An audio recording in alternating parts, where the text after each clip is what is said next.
Hi guys, I'm Za and this is Za Canada channel.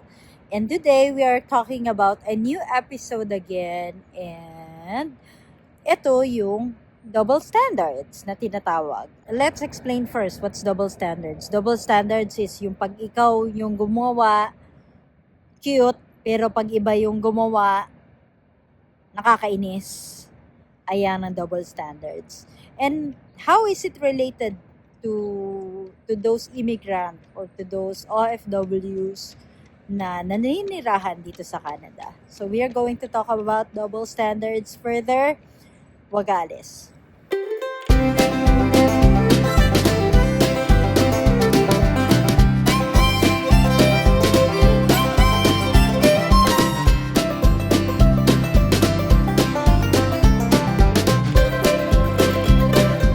Okay. So going back, there was this episode in Stranger Things and may isang bata doon, si Holly. Tama ba? O, tama. Si Holly na nakakakita siya ng bagay na hindi nakikita ng iba. And, well, we all know that there are these main characters in that series na meron din sila mga nakikita na bagay na hindi rin nakikita ng iba. Si Holly, sinasabihan nila na bata pa daw, imaginary friend lang daw nila ni Holly yon, or may pinagdadaanan yata si Holly kaya ganon. Well, in short, hindi nila pinaniniwalaan. Pero sila mismo may mga bagay-bagay din na hindi nakikita ng iba pero pinaniniwalaan nila. 'Di ba? Yan ang double standards. Ibig sabihin, may kanya-kanyang rules sa bawat isang tao. Na kumbaga pag mas matanda si mas matanda siya dun sa isang particular company, then mas magaling siya, pero since mas matagal siya doon, mas magaling siya, pero yung iba, mas bata sa kanya, hindi mas magaling. So in short, special treatment. O, diba? Binidyo ko lang yan kasi ang cute nila.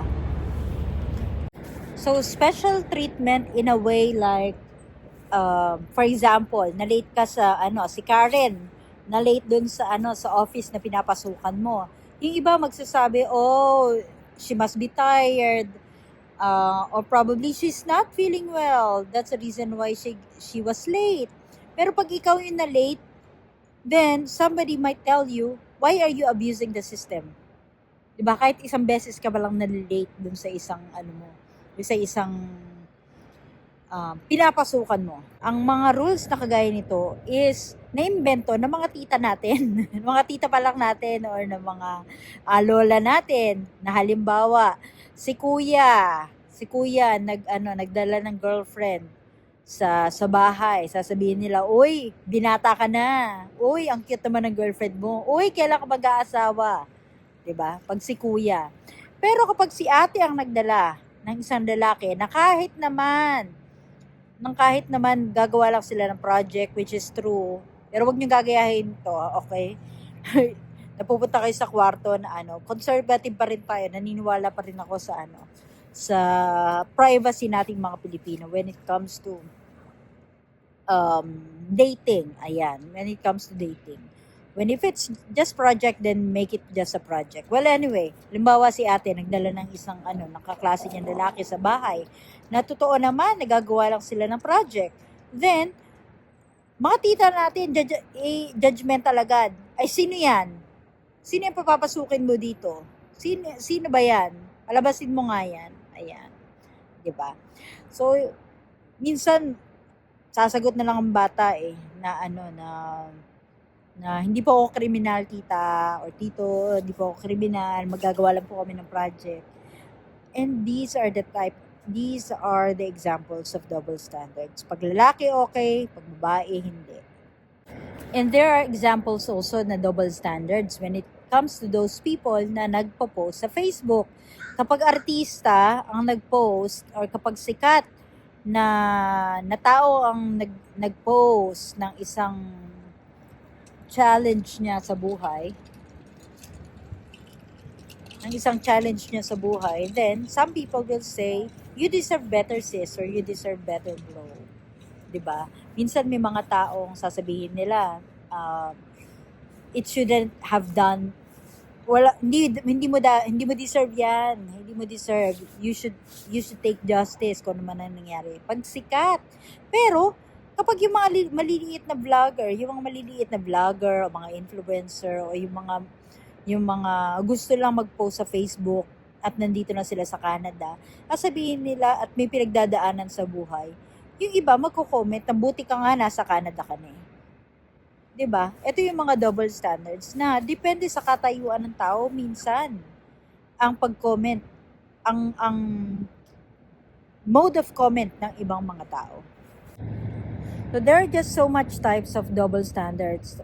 One more example sa immigrant is kapag nagrarant ng immigrant na I'm feeling lonely during winter, or I'm feeling lonely dahil sa malamig na panahon, homesick na ako, malapit na ako mag-breakdown. Some people will just tell you na umuwi ka nga. Walang karapatan na maramdaman itong mga bagay-bagay na nararamdaman ng isang immigrant. Especially doon sa mga taong nasa isang mayaman na bansa. Bakit wala na bang karapatang malungkot? And sa love life naman, kapag lalaki ang gumawa, okay lang. Kapag babae ang gumawa, malandi. 'Di ba? These are just so much example of Pinoy double standards. We have so much crab mentality in our country na nagiging toxic.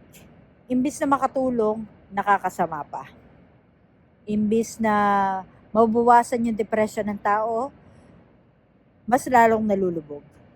So how to deal with double standards? So the first thing that we need to do is to know your worth.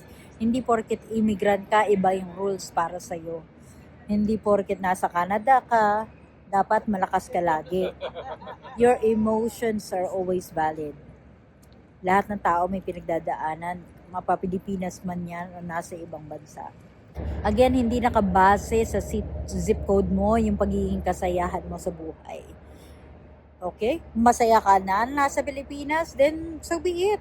Mas masaya ka sa Canada, then okay, be happy for others. Okay, hindi naman kailangan na kung ano yung rules na sa iba, unless you are really breaking what are the common grounds for then that's a different story, 'di ba? Okay? And the next one is don't take it personally. Yung iba kasing tao minsan they are just projecting what they are lacking. Naiinggit, in short. Kung ano yung mga kinaiinggitan nila sa buhay, yun yung lumalabas sa bibig nila. Hindi man nila sabihin that that's what they are showing. That's what they are manifesting in their life. Naiinggit. So, yung form na inggit nila, lumalabas kung ano yung mga sinasabi nila. And lastly, learn to clap back politely. Ganun ba? Sabihin nyo, ay ganun ba? Ganyan ba talaga yung rule sa inyo? Okay, tahimik lang. And if you don't care that much, if people see that you start to ignore those negative thoughts or those negative thinking ng ibang tao para sa'yo, then you would also learn how to look on those things that are more positive, and you would learn to eventually count your blessings. Okay? All right, so that should be it. Those are the examples of double standards in life. If you can think of anything or any other examples, yung kung ano pa yung mga ibang double standards sa pagiging immigrant or sa pagiging Pilipino, in short, ano pa yung mga common double standards na naririnig natin, paki-comment dyan. Okay? So if you like this video, don't forget to subscribe or join in this channel, and then like this video. At ito yung double standards na kapag ako pag ako mali, pag ikaw tama, edi kayo na. Alright? So, edi wow. Alright. That should be it. At laging tatandaan, hindi kailangang maraming pera, basta may peace of mind. I'll see you again next time. Thank you for watching. Goodbye.